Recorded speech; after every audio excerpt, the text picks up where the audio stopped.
बीते एक साल से ईरान अपने प्रॉक्सी संगठनों के जरिए इजरायल से जंग लड़ रहा है, लेकिन उसे कोई खास कामयाबी नहीं मिली है। ऐसे में अब ईरान ने इजरायल को दहलाने की नई साजिश रची है। ईरान के जासूस इजरायल में सुपर एक्टिव है। मीडिया रिपोर्ट्स की माने तो अपने जासूसों के जरिए ईरान इजरायल में कई फिदायीन हमले करवा सकता है, जिसका ट्रेलर भी नजर आने लगा है। माना जा रहा है कि अब ईरान प्रॉक्सी और बारूद के बगैर इजरायल को दर्द देने की तैयारी कर चुका है और ये उसका पहला चरण है।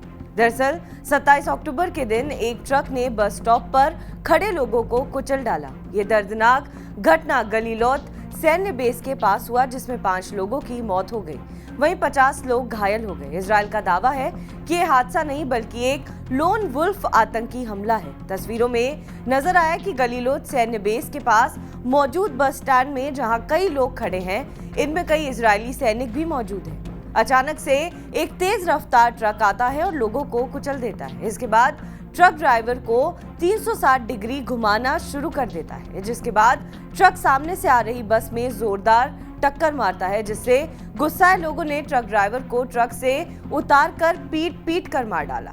हमलावर की पहचान रामी नसरल्लाह के तौर पर हुई, जो इजरायल के कलान सावे शहर का रहने वाला था। रामी नसरल्लाह कई गंभीर अपराधों में जेल जा चुका है। इजरायल ने इसे आतंकी हमला करार दिया है और जांच के आदेश दिए हैं। नेतन्याहू सरकार में मंत्री इतामार बेन ग्विर ने अपने एक बयान में कहा कि एक घटना की जांच एक आतंकी हमले के रूप में होगी। मैं उन नागरिकों को पूरा समर्थन देता हूं जिन्होंने हमला करने वाले शख्स को मार गिराया। वो एक आतंकवादी था। माना जा रहा है कि इस लॉन वुल्फ अटैक में ईरान का हाथ था। जिस शख्स ने इस हमले को अंजाम दिया, दावा है कि वो ईरानी एजेंट के संपर्क में था। दरअसल हाल ही में इजरायली खुफिया एजेंसियों को इजरायल में ईरानी एजेंट्स के एक्टिव होने की खबरें मिली थी, जिसके बाद से इजरायल देश में मौजूद ईरान एजेंट्स के नेटवर्क को तोड़ने में लगा है। बीते हफ्ते ही इजरायल में मौजूद 7 ईरानी एजेंट्स को गिरफ्तार किया गया। इनमें से एक इजरायली सैनिक था। ये ईरान के लिए 2 साल से जासूसी कर रहा था। इन्होंने 2 साल में करीब 600 मिशन पूरे किए। दावा है कि इन एजेंट्स के संपर्क में इजरायल के कई लोग और वेस्ट बैंक में रहने वाले आम नागरिक थे, जिन्हें पैसे का लालच देकर इजरायल में लोन वुल्फ अटैक के लिए तैयार किया जा रहा है।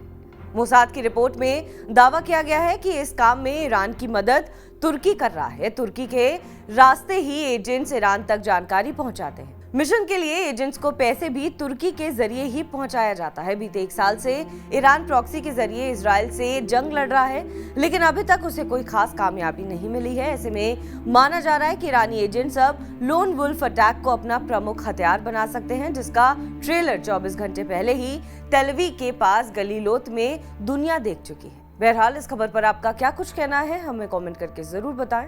बाकी देश और विदेश की तमाम बड़ी खबरों के लिए आप देखते रहें TV9 डिजिटल।